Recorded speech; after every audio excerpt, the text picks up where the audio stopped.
In 1975, American car makers thought they could still dominate the roads with muscle, style, and power. But reality hit hard. Some models from that year ended up as massive failures, plagued by poor design, bad engineering, and customer disappointment.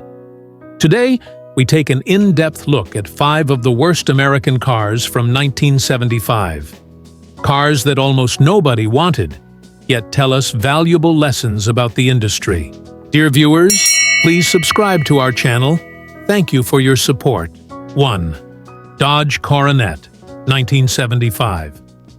The Dodge Coronet was once a household name in the muscle car era of the 60s. By 1975, however, the model had lost its edge. Heavy, slow, and gas-guzzling, it failed to keep pace with competitors or customer expectations. The 5.2-liter V8 engines in the 75 Coronet were powerful on paper but delivered sluggish acceleration. 0 to 60 took over 13 seconds, embarrassing for a car with muscle car heritage. Steering was vague and unresponsive. Suspension was soft to the point of making the car feel like a rolling barge, struggling on curves and quick maneuvers. While foreign imports and some domestic rivals embraced sleekness and economy, the Coronet stayed bulky and boxy, making it look stuck in the previous decade. The timing couldn't be worse. 1975 was smack in the middle of the oil crisis. Customers wanted fuel economy, but the Coronet drank gas like a thirsty giant, making it unpopular. Fun fact, test drivers joked it handled worse than a school bus, and some school buses actually stopped faster. 2. Pontiac Astra, 1975. The Pontiac Astra was General Motors' attempt to capture the small car market, but it missed the mark badly. Basically, a rebadged Chevrolet Vega, the Astra suffered the same mechanical and quality control problems as its sibling, including engine failures and corrosion issues. The Astra's interior was cheap and uncomfortable.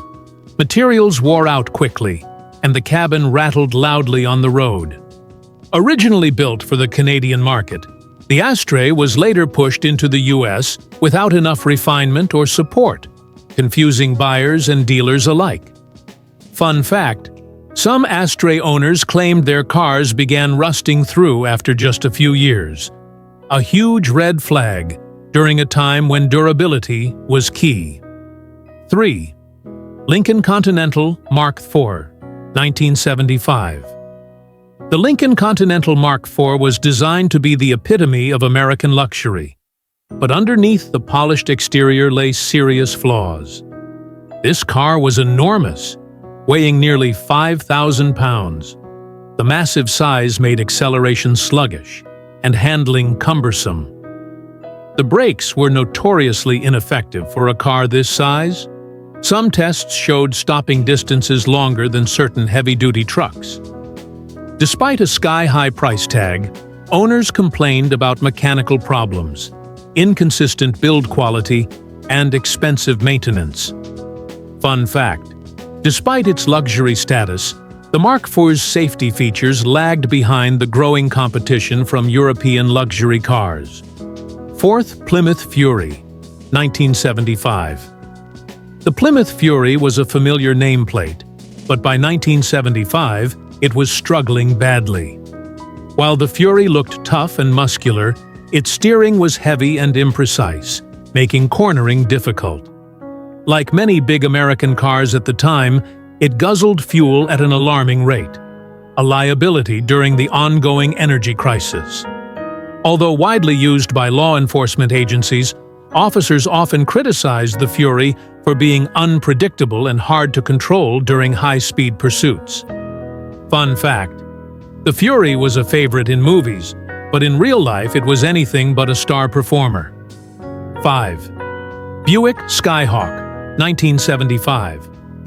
Last on our list is the Buick Skyhawk, a compact car with sporty ambitions that never materialized. The Skyhawk's small frame and sporty look were deceiving. Beneath the surface, the build quality was subpar, with rattles, leaks, and mechanical unreliability. Its engine was underpowered, and many drivers complained about noisy operation and frequent breakdowns. Though marketed as an affordable alternative to sports cars like the Camaro, the Skyhawk failed to win over buyers, often seen as a cheap imitation rather than a true competitor.